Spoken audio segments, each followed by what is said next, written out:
This episode is brought to you by Indeed.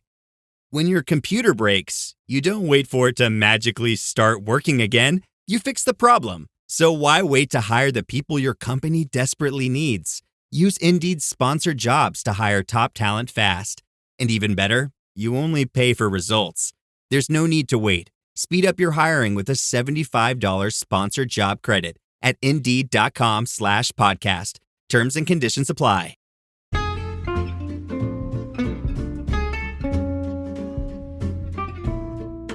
Hello, and welcome to It's a Fandom Thing.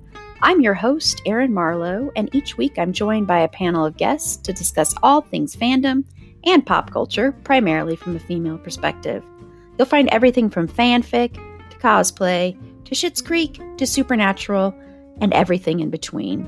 So put on your favorite piece of fandom merch, set aside that fanfic that you're writing about your OTP, and sit back and enjoy this week's episode.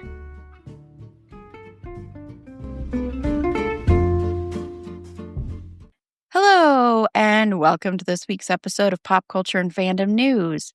I'm your host, Erin Marlowe, and on Friday's episode, we are continuing our celebration of Horror Month. I'm being very cautious of pronouncing every syllable, since if I say it fast, it sounds like I'm saying Horror Month. So I'm being very cautious about that. But we're going to continue looking at vampire movies with looking at the film that is turning 40 years old this year, and that is the original Fright Night from 1985. You might be going, Erin, why aren't you covering the remake? It has your husband. Because this one is celebrating an anniversary. That's why. And it's a classic vampire movie. And we will be talking about my husband in November. Erin A is going to be joining me on that because Erin A is my maid of honor. So excited. I'm super excited that after we talk about this, I can go watch the new one because I was scared to watch it. I don't want to get them mixed up. So immediately after we're done, I'm going to go watch that tonight. Okay, then I'll be very curious to hear what your thoughts are. I mean, I've seen it before, but I just haven't seen it in a long time. Because it's also on Tubi. Right, so. Yes. Shout out to Tubi for call in research. It's very important. I need to. Yes, I agree. It's still one of my favorite Facebook posts that comes up every anniversary of the Fright Night remake of me saying Colin Farrell can bite me anytime. So absolutely. I mean, you're not wrong on that. But anyway, before we talk about Fright Night, before we take a bite out of Fright Night, I'm trying to be clever. We're going to talk about some pop culture. Oh, wait, let me introduce my panel. Oh my gosh. They've spoken, but I haven't introduced them. I'm so sorry. Sorry, I got us all off No. track. It's not your fault. It's my fault. So let me introduce my panel for this week. First up, my lovely producer who has created amazing trivia boards for our horror trivia event, which when this is dropped is going on. And without those boards, I would be even more frantic than I am right now. So hello, Erin A. Hello. I'm so happy to be on the episode. I feel like it's been forever.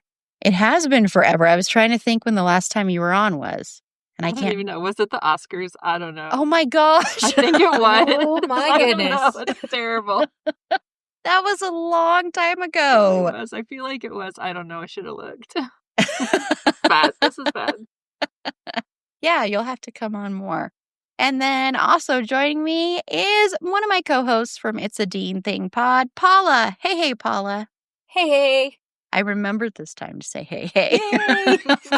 I'm amazed my brain is functioning enough to remember that. Oh, I feel that. But like I was trying to say, before we take a bite out of Fright Night, let's take a bite out of some pop culture and fandom news. Nice. I'm trying so hard here. So, Erin A., what is one thing in fandom or pop culture that you're excited about, into, maybe you're looking forward to, or you just want to rage about? Okay, I have 1.5 things because I just have something that I feel like I should share because Carla is going to be so proud of me that I've just finished my first ever listening to an audiobook. Yay! Yay! A whole book. I listened to a whole book. It was 14 hours long. So I'm just really proud of myself right now. I've tried to start audiobooks before and just like I start and then I get distracted and I have no idea what's going on. I don't even know how far to rewind it. But I figured out a system that I can do it while I walk the dog because there's literally nothing else to do besides talk to the dog like a crazy person and then people stare at me. So I'll just keep my mouth shut and listen to my book. So I'm very excited about that. But the thing that more pop culture thing that I've been binging on that I just finished is the show Smoke on Apple TV. I don't know if you guys have seen it, but it's really good. I like it. There's 9 episodes. I watched it all in about a week. And they're long episodes. They're like an hour, a little bit over an hour, some of them long, but it's really good. Super suspenseful. I don't know how much I should describe it. But basically, Taron Egerton, I can never say his last name right. Edgerton. Okay. Yep. Journey Smollett. I'm completely going to mess this up. I'm going to try and say his name. Natari Guma Baho Mawini. That was close, I think. He's really good in it. He was also in Dexter Resurrection. Love him. And John Leguizamo. A bunch of people are in it. But basically, this arson investigator is chasing this arsonist, 2 arsonists, and it's just twists and turns and backstabbing. And I really enjoyed it. I thought it was great. Weirdly, it doesn't have like the best reviews on Rotten Tomatoes, which I thought was strange. But I really liked it. I thought it was fun. I really can't think of like any parts of it that I was just like, it's not great. It's just a really interesting, like just unwinding of this guy's life and him just completely losing it, which sounds like I should not enjoy that, but I did. So I thought it was really good. There's like, oh my gosh, I'm scrolling through like the list of actors in here and it's just great. Like Adina Porter was really good. Greg Kinnear was in it. Like all these people, I don't know how Apple gets all of these people to be in their shows that they don't advertise at all. I know, they're so bad at promoting their shows. Yeah, it's ridiculous because there's a lot of good stuff on here that they never promote. But I'm pretty sure I don't see where it could go from here, maybe. I don't know if it was like a limited series or if there's going to be a season 2. I didn't really look it up because I'm just still like on the high of finishing the show. Like, don't crush me if there's not a season 2 right now. I just don't want to know, okay? But it's like highly recommend. It's like suspenseful, and the funniest part is like it's set in the Pacific Northwest, and they've made up this state called Orrington, which is the most ridiculous, like smashing up of Oregon and Washington. But it's really good, and I love the Pacific Northwest. So like all of the like those scenes outside and stuff is really cool, really pretty. So highly recommend that if you guys haven't seen it. I saw the first episode and that was like months ago and I haven't been back to it. I think I watched it. I was into it. I had a really hard time watching. I love Taron Egerton and I had a really hard time watching him in that. And that could be why he made me very uncomfortable. Oh, it gets so much more uncomfortable. Which is fine. He's doing a great job. He's in... Yeah, and then the bear happened. That's very true. The bear consumed. That's very true. But no, it was one of the shows my sister and I were going to watch as like our show that we would watch every Sunday. And then I don't know how it happened that we didn't return to it. And it's not that I have no problem with someone playing someone really creepy and weird. It was just, I don't know, there was something that was hard to watch. But it's like something that's actually really up my alley. But it's based on a podcast series. I don't know if you knew that, but it's based on a podcast. Oh, okay. Nice. Yeah. I just like it randomly recommended it to me and I was like, yeah, sure, I'll watch that. And then I became obsessed with it really fast. But yeah, he is like super like bad vibes. Yes. Like the over the top nice guy, like super like, hey, I'm everyone's best friend, kind of the coolest guy at the office thing. And it just like, it gets so much more over the top, nice guy, creepy. Like as he starts to unravel, it's wild. Yeah. It was, he was so creepy.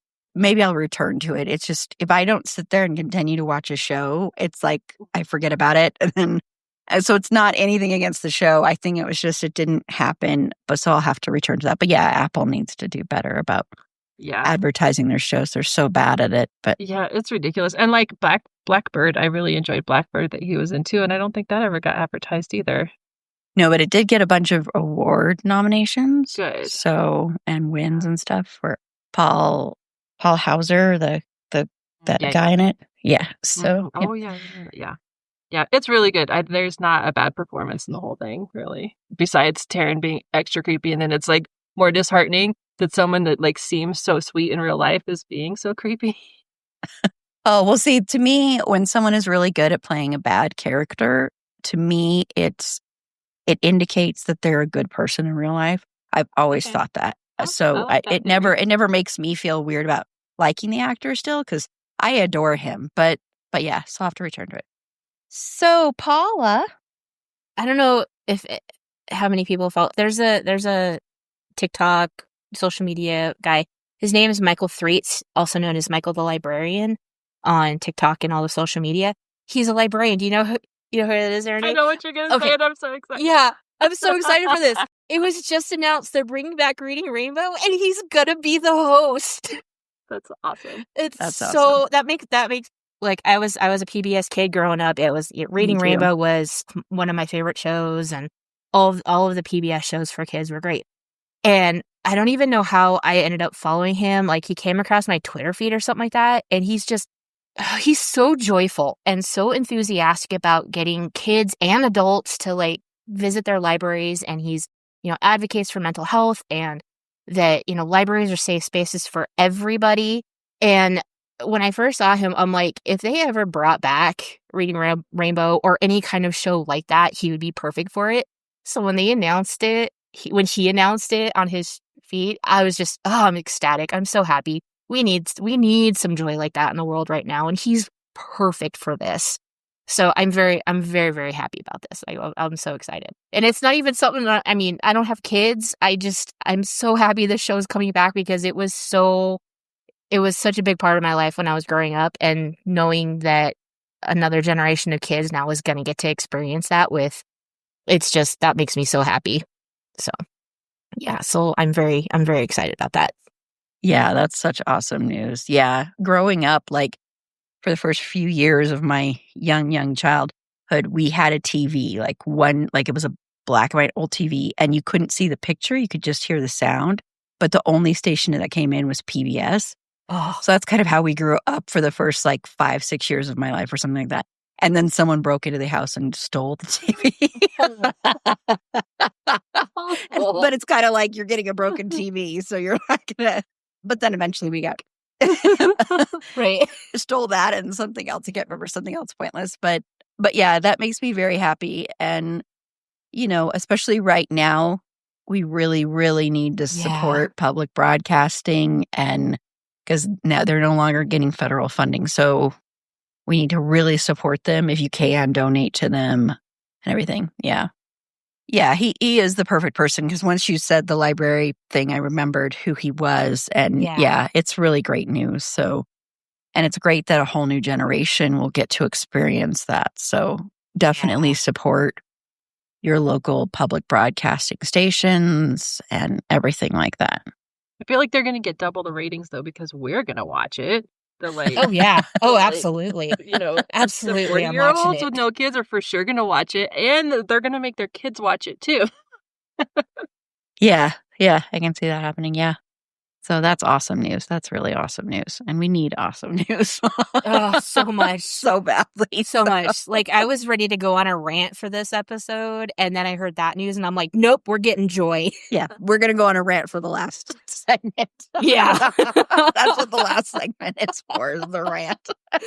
I'll do my rant next time I'm on. No, the last segment, this one. Oh, I know. I got a different rant. I get it. I've got a different rant. Next week when you're back, you'll be ranting.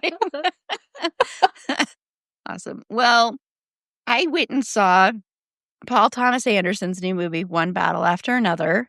And this is like the most hyped movie right now. Everyone's already calling that this is actually probably going to win Best Picture at the Oscars. And Paul Thomas Anderson, I want to just say, is my favorite filmmaker, my favorite writer, favorite director. I hated his last movie, Licorice Pizza. I absolutely despised it. So I kind of felt like, oh no, am I going to start not liking his movies anymore? My all-time favorite movie is Magnolia, which he did. And then I saw this and I was like, this is the Paul Thomas Anderson that I know and love. And the way he creates, and I know this is based on a novel, but the way he creates such rich characters and he creates such a space for it to be so, an ensemble cast. And this is also, though, not what the trailers really advertise this movie. This is very much about revolution and revolutionaries, and it's so timely, like kind of painfully timely, to be honest. It's really funny too, but it's all about this group of basically like Antifa in a way and stuff, and they are trying to stop fascism and helping people and all this stuff and stopping like racism and, just fascism in general. And then something happens. I'm not going to give it away. And then the movie jumps forward 15 years and there's still battles. But one of the revolutionaries, who happens to be a white man, which I think there's a lot to say about that, who's the character that Leonardo DiCaprio plays, is now just a stoner. Like, he's just a stoner and he has a kid and everything. And then something happens that kind of tries to bring him back into fighting one battle after another. But it's also, the big part of it is also Black women and three amazing, strong, and complex characters and women. One of them is still a teenager, and how Black women have been fighting harder than any other group in this country to try and change things. And so it's about that, but it's also about immigration, and it's about, xenophobia. And like Benicio del Toro, I want to just say, I think this is so amazing. Benicio del Toro came up with his whole character arc, this whole thing that his character does. I'm not going to spoil it. And I thought that was great because it adds so much and makes it even more relevant to what we're going through today. And I don't want to say too much else about what the plot is about, but I will give a huge warning. This deals a lot with racism, of course. And a warning for Sean Penn, because Sean Penn plays one of the most despicable characters I have seen on screen. His name is Stephen Lockjaw, and it just kind of fits his character. And he's a racist, scumbag, military person. And just a warning for him, because he's really hard to watch at times, which he should be. He makes you uncomfortable, which he should. Yeah, and then also I want to say for the performances, Regina Hall is fantastic as always. This is a very quiet performance for Regina Hall. So it's a lot of eye acting, which we always rave about. None of that comedic vampire stuff, Carla, who's listening somewhere. I had to add that in. Tiana Taylor is incredible, but the standout is actually Chase Infinity, who this is like her very first film role. And it's incredible that this is her very first film role or major film role, because she is so profound and amazing, and she goes through so much, and she is arguably, if you had to choose leads, she's the co-lead of this. And it's just one of those like star-making performances, which always sounds so cheesy, but I really think it is. And if she does not become like a movie star, then something is really wrong with the world. And I hope she gets nominated for an Oscar, because she is so good. She is so, so good. And she does so much with her eyes as well. And she's going through all of these transformations. She's dealing with a father who she loves, but a father who's so shut off. Her father is played by Leonardo DiCaprio, who's so shut off from the quote unquote real world that for her as a teenager, it's really hard to deal with. So it's also a father and daughter story as well. And lastly, I'm just going to say, because I know this will piss some people off, but I loved Leonardo DiCaprio in this. I loved him so much in this movie. He was so good and so funny and like hilarious. Like, he's really good at physical comedy and comedy in general. So I'm really sorry, everybody, but I loved Leo in this movie. I know I still don't like him as a person, but I'm sorry. he just kind of won me over in this movie. Did not see that coming. I saved that for last there, but he did. I was watching and I'm like, oh my gosh, it's so annoying how much I like him in this movie. Even scumbags can be good at their jobs. Exactly. He's so good in this movie. And I think what I think it is because he's not playing like a Hollywood character.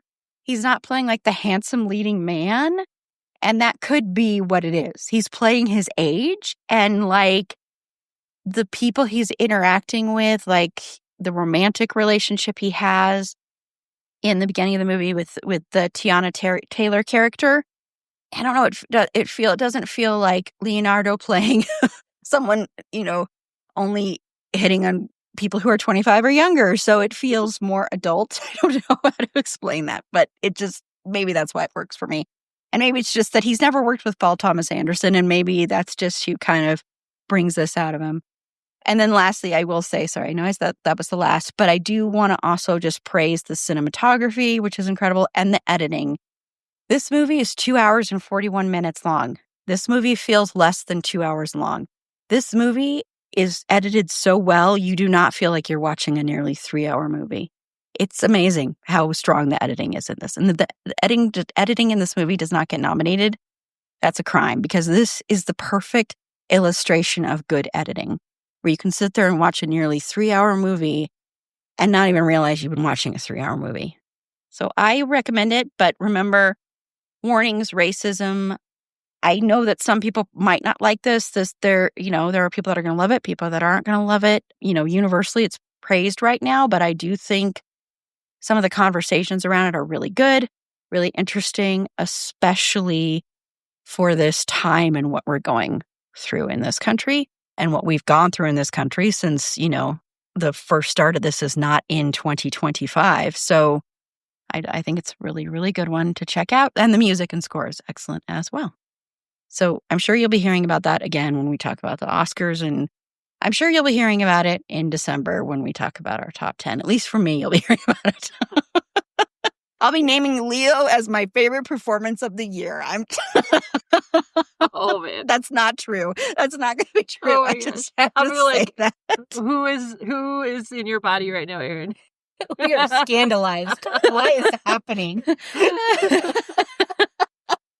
Okay, well, we're going to take a quick break. And when we come back, we are going to talk about the official trailer for the new Guillermo del Toro movie, Frankenstein.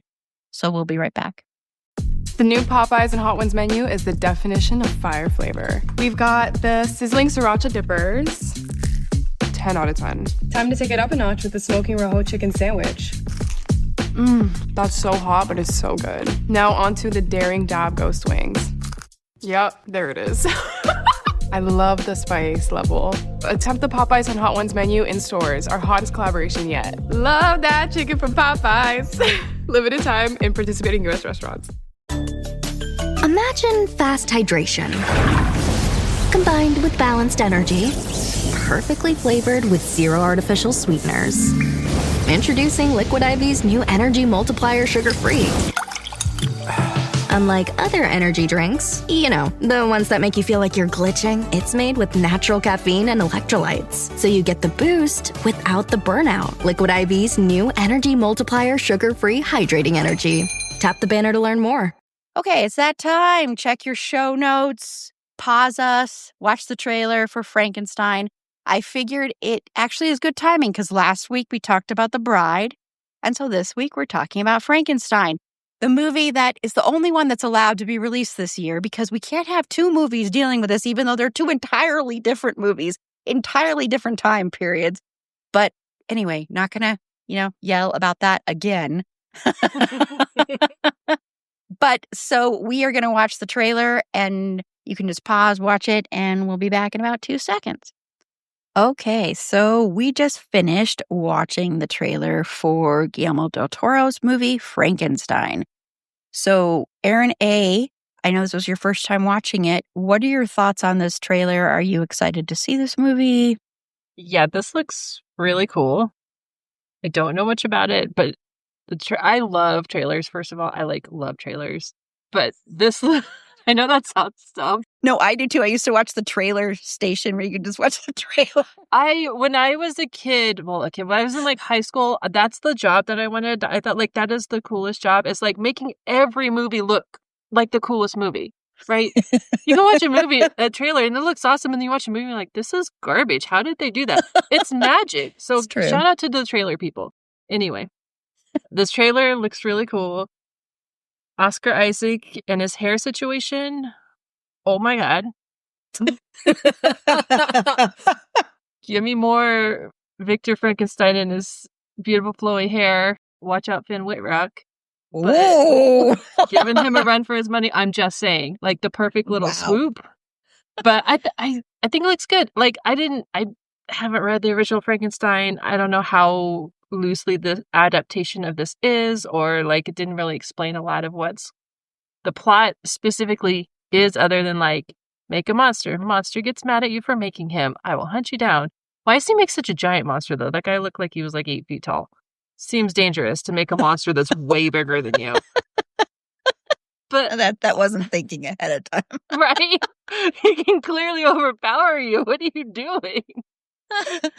Like a lady monster probably would have been a better plan. Anyway, I think it looks good. I'm excited to watch it. I didn't realize until earlier today that it's going to be on Netflix with a limited theatrical release. Yep. But it seems like something that you should see in the theater. Exactly. It looks really cool, and I can imagine it's way cooler on a big screen with good sound and stuff like that. So I'll probably go see it in the theater. But I'm excited now. I'm going to watch that again later. So, Paula? This looks really good. And I got very excited when I saw Oscar Isaac, because, yes. Like, there's a lot of adaptations of Frankenstein. This one caught my interest, especially if I'm kind of getting the vibe from this trailer that it might be from the monsters POV, which is intriguing to me. So yeah, I'm looking forward to this. I probably won't go see it in theater because I don't do a lot of movies in the theater anymore, but I will definitely be watching this one. Yeah, I'm looking forward to it now. Yeah, this looks so good. And, this has been in the film festival circuit. It's been playing there. And the reason they're doing the limited theatrical is so that they can submit it for Oscars, of course. This is one of a few films that Netflix is going to be pushing. And I hate the way Netflix has changed the way, movies are in theaters for just a limited window and then available on Netflix. I don't like that because that's what's helping to kill movie theaters. So I'm going to try and see this in the movie theater, especially seeing it on the big screen is probably going to be pretty amazing. And the biggest thing that people have said is Jacob Elordi is playing the monster. And they have said, I've never really gotten the Jacob Elordi thing. He doesn't do anything for me. I think he's just kind of just there.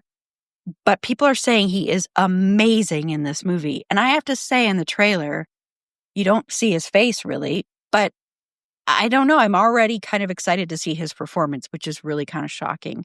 I love Mia Goth, so I'm excited for her too. And Guillermo del Toro has this love for monsters and realizes that what makes him so special is he's a filmmaker that really realizes that the most dangerous beings are human beings. And I really love that about him. So he definitely, I think, is a great director to take on another, another film, another version of this story, because he understands that. He embraces, creatures and monsters and people that are misunderstood, and he always has. So that makes me excited and I just really like him. I just really like him as a person too.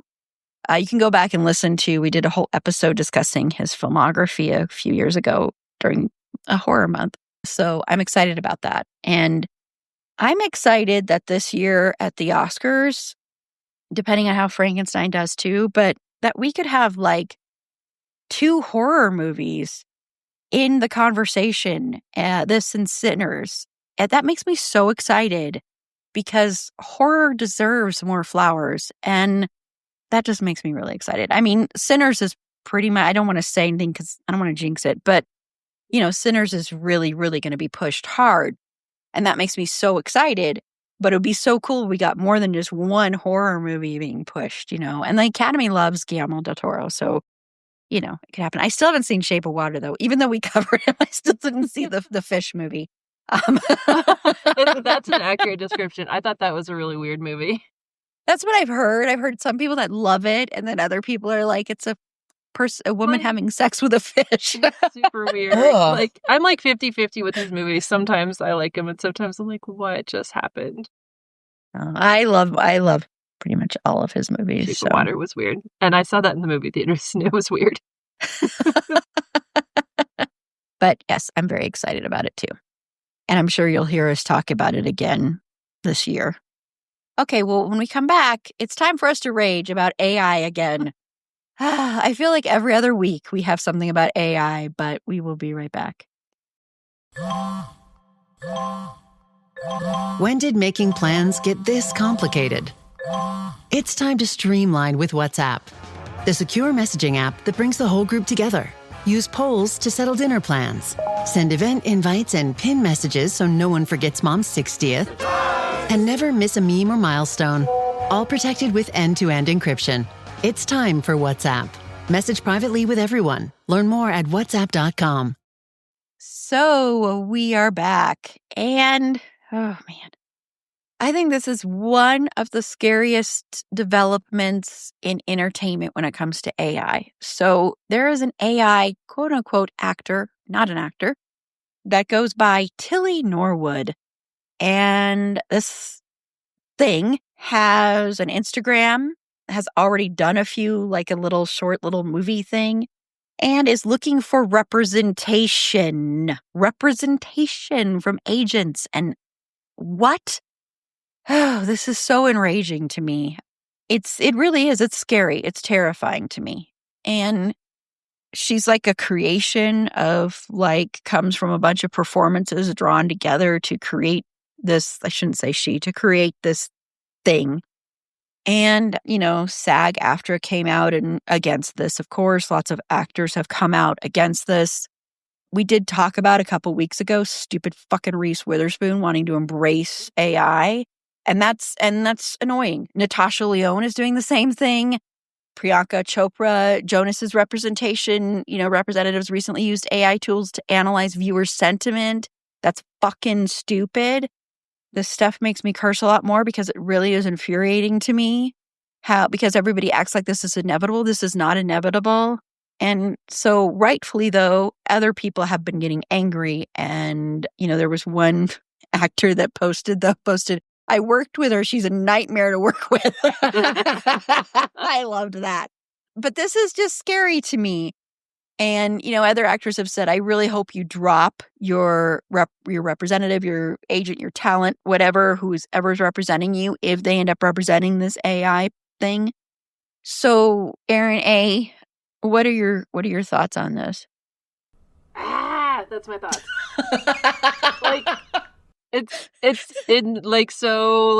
I can't even put into words how enraging this is, that this doesn't even make sense. This is absolute nonsense. Like, what is happening? What world do we live in right now where this is like something that anyone thinks is acceptable? It doesn't compute in my head. They keep calling the AI she, which is like not a thing, right? It's not a real thing. It's a thing inside of a computer. Mm-hmm. So let's not call it she. Is this all some weird publicity stunt by this AI studio? I don't understand why people are taking this seriously. It makes me so mad. I can't even put into words right now because I'm looking at all the tabs that I was reading earlier on my computer, and I'm just no, that's stupid. That's stupid. It's maddening. There's nothing in AI. I don't even know how to explain it. It's nothing, right? It's not an actor. It doesn't have the experiences. It doesn't have the thoughts and the hearts. It's a bunch of crap stolen from other people and smashed together to give you what you want. The whole thing doesn't make any sense to me. I don't know how it makes sense to other people. I don't know if they're like something different in my brain that just cannot compute with this, but it's maddening. It's absolutely insane. And I want to say I can't imagine any agency actually even entertaining this idea, but I'm sure there are some, and that's the other really scary part of like, we're going to encourage this behavior now. This is okay. We're going to tell people this is an okay thing to do, to steal other people's likenesses and voices and God knows what else that you fed into some machine to get whatever you want. Like it destroys like the whole entire craft, like every aspect of it. Like, and not even, I'm going to go off on this huge tangent of AI. I will not refrain because the whole concept of any kind of AI in art just infuriates me because it's not real art.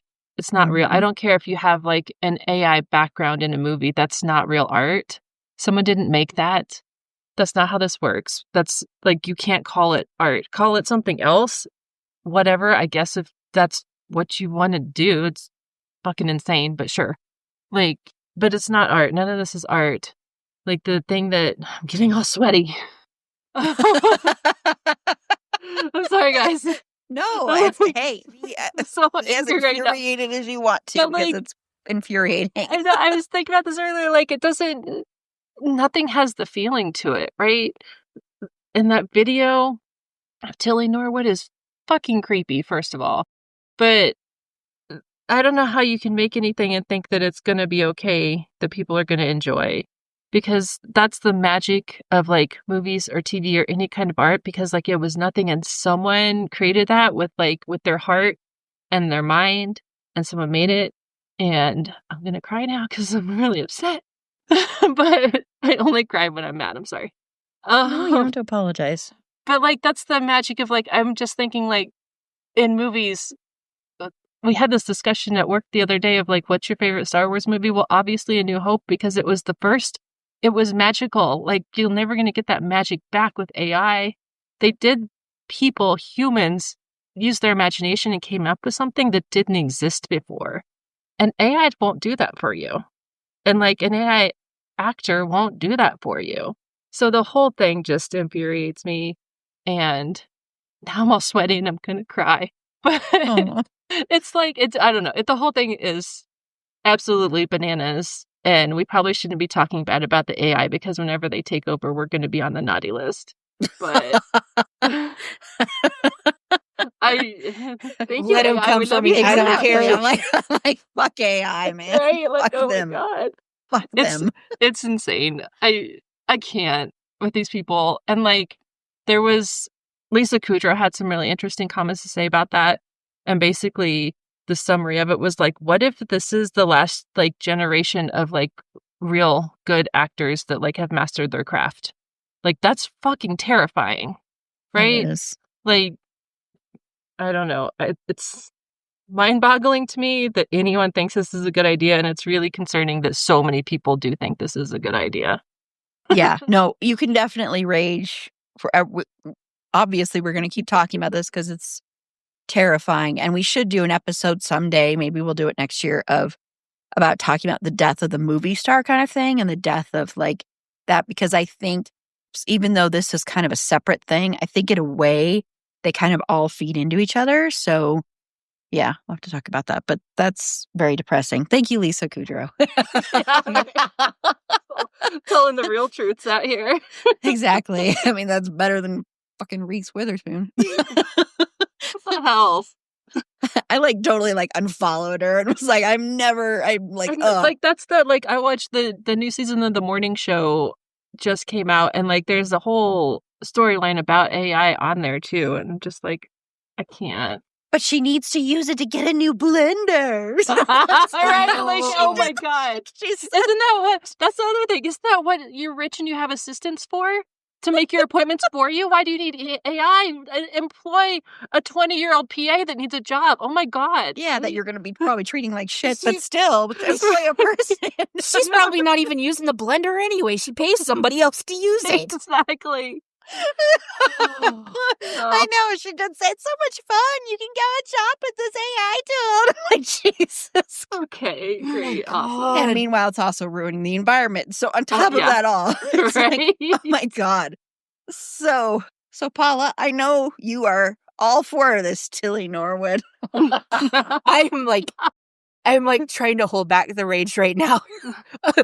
Side note, I just listened to that episode where you guys were talking about Reese Witherspoon, and Carla, like, fuck yeah, nailed it. I'm like, I know. I could feel the rage, and I was feeling it with her.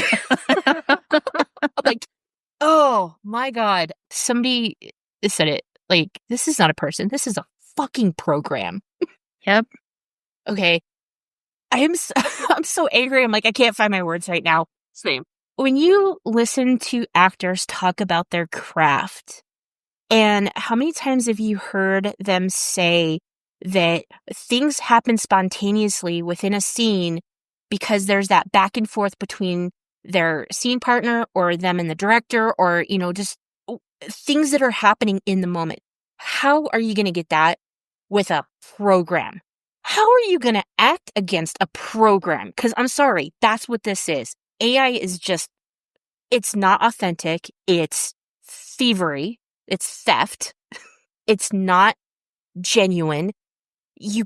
I'm sorry, but okay, we're going to take Jensen Ackles for an example. And how many times have we talked about those little micro expressions that he makes in a scene that can convey so much that a word cannot?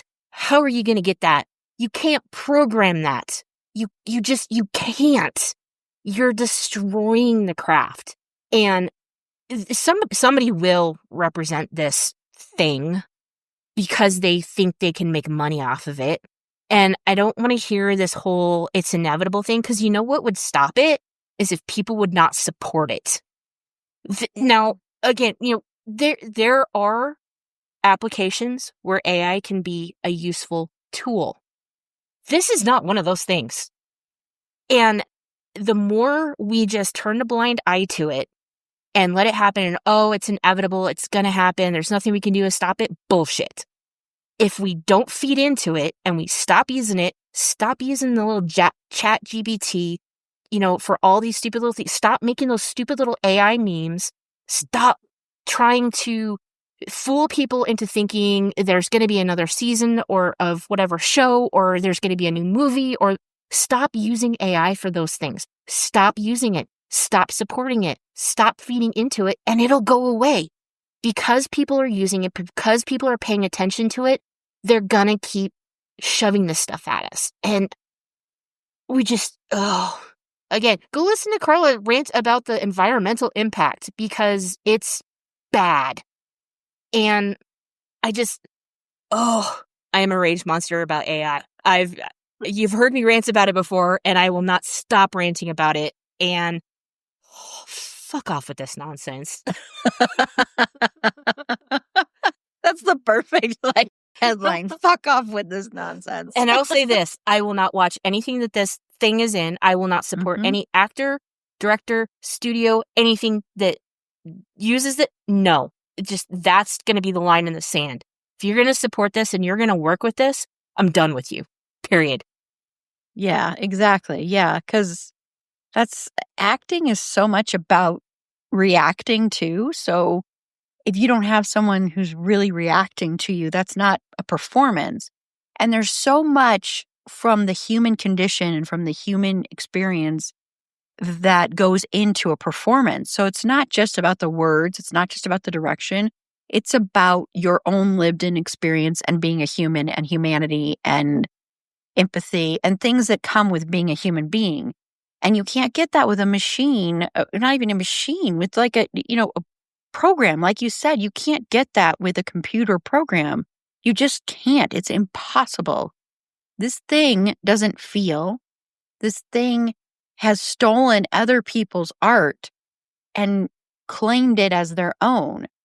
It's not. This is not an actor. This is not a performer. This is not creative. And the fact that the person that helped create this is supposedly an actor themselves and uses that as an excuse and saying, well, it doesn't matter. We're going to this is going to be separate. and say, this is going to be separate and not the same as the others. And we're not saying they have to act with actors, but then also says, no, we want to see an AI thing acting with real actors. That's just ridiculous. And I hope all the actors out there turn away from this, because don't be Reese Witherspoon. Don't be Natasha Lyonne, which that one hurts more than Reese Witherspoon, to be honest. Don't be like that. Don't embrace it. Don't think of it as inevitable, because it's only inevitable if you make it inevitable. I mean, just look at, for example, look at Jimmy Kimmel and his suspension. I know it's different than AI, but this is a good point. Look at that, okay? He was suspended on a Wednesday. He was hired back by Monday. The suspension was lifted. And why was that? Because Disney lost like nearly $4 billion. And that's what this country runs on, is money. So if you don't support AI, if you don't give your money to AI, if you don't keep using stupid grok on Twitter to like ask a question, if you don't keep using, if you stop using Chat GPT, if you do the search in Google where you say the minus AI, so your search has no AI in it, if you do that and you don't keep supporting it, or if you don't like, use that, like repost like edits that are made that are actually just AI and they're not actually real fan edits, that sends a message. The reason it's become, and it's starting to go towards that being inevitable, is because of the fact that people are supporting it and giving money. And that's when it becomes a problem. So if anything comes out with this thing in it, don't see it. Don't support it. Don't give it money, because that is how it will continue to happen and go to the point where it's over with and we are done. We are done as a society. I truly believe we are done as a society if we go to a point where every piece of art is AI, where every piece of this is AI, because art is humanity, art is your soul, art is all of that. And when you turn that over to a machine, to a computer program that doesn't have feelings, doesn't have history, doesn't feel sadness, rage, love, everything like that, then that is the death of art. That is the death of creativity. That is the death of life. That is the death of the soul. I really think it's that profound.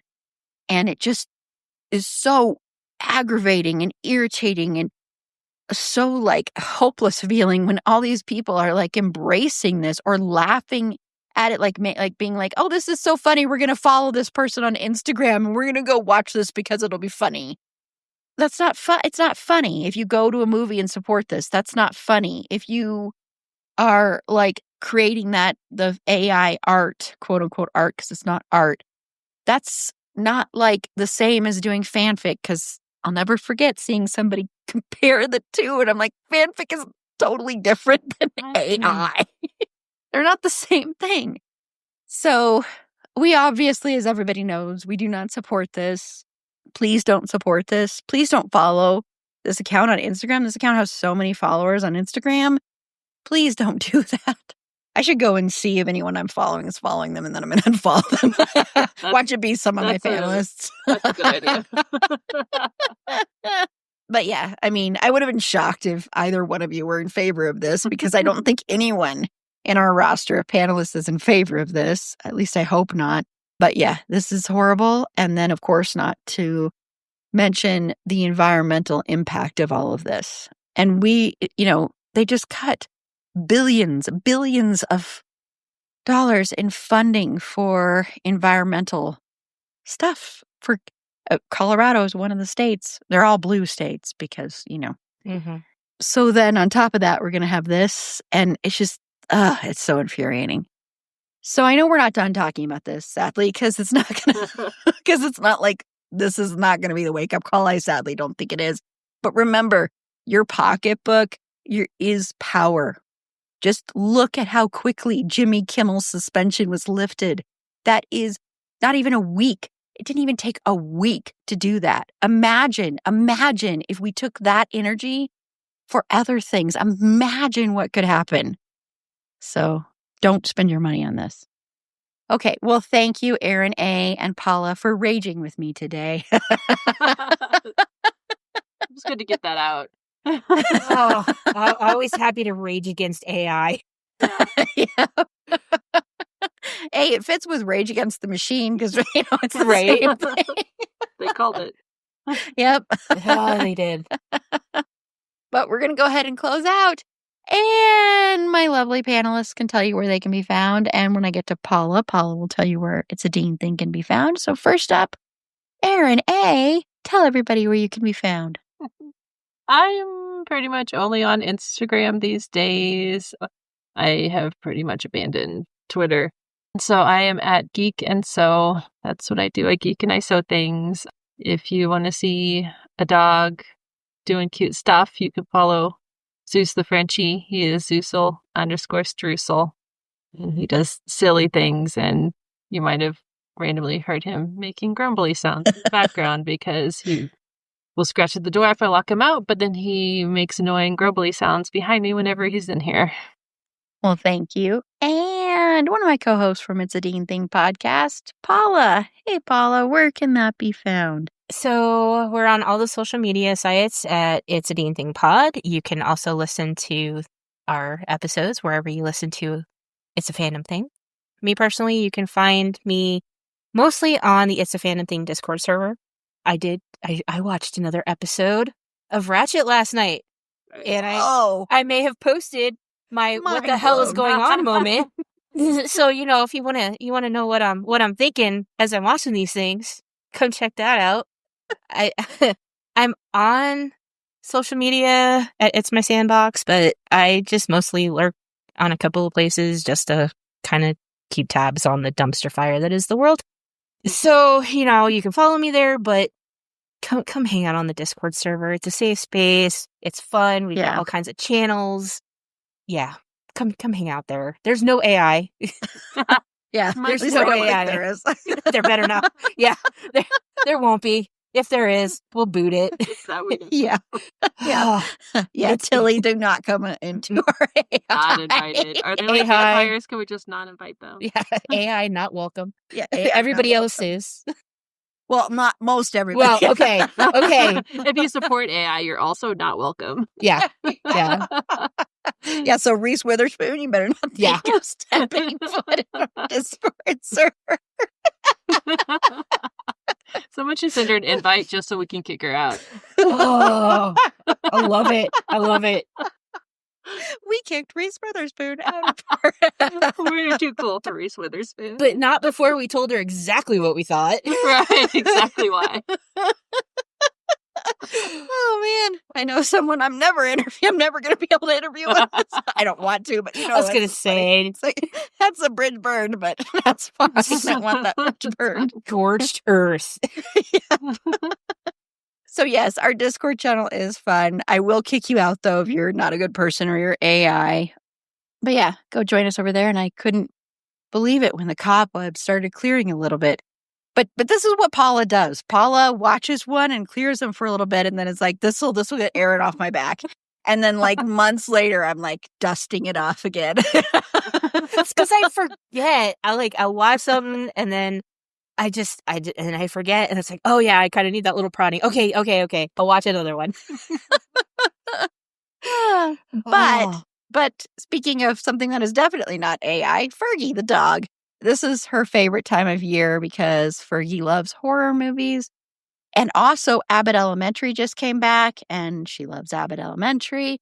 And she loves true crime. Like I've mentioned before, we leave on Dateline when we leave the house. Not some cute little animal shows. No, Dateline. But you can follow her on TikTok at Schroeder and Fergs. That's SCHROEDERANDFERGS. It's long, but it's worth it. To find all our past catalog of episodes, last Friday we released Sinners, and that was our 600th episode. Yay! Holy shit, I still can't get over it. It's and we're going to be turning 6 in December. So, thank you. Thank you for the claps, Erin. But it's so hard to believe. It's really mind-blowing to me, and I can't talk about it because I'll cry. But anyway, you can find our past catalog of episodes there. You can find links to all our social media, and also you can find links to our Patreon, where for as little as $3 a month, you get ad-free content, you get episodes a day early, you get bonus episodes, and occasionally you win prizes. Right now, we have our horror trivia event going on, and you don't need to know a lick of trivia, a lick of anything. Well, you know, that sounds a little bit dirty. You don't need to know anything about horror to win prizes. You just choose your player. You get your player's points. And at the end of the 4 weeks, I will calculate, and whoever has the most points wins a first place prize, second place, third place, etc. And you don't have to do anything. So go to our website. It's a fandomthingpod.com. Click the support us tab there, and you can find our Patreon. You can find links to our Redbubble store, our Buy Me a Coffee, which I always forget we have. But you can find those there, or you can find the link to our Patreon in the show notes as well. And on Friday's episode, Erin A and Paula are returning to discuss a movie that definitely doesn't have AI in it. It's turning 40 years old this year, the big 4-0, and that is Fright Night. So until next time, remember, it's a fandom thing. Black Lives Matter, Stop Asian Hate, and Free Palestine.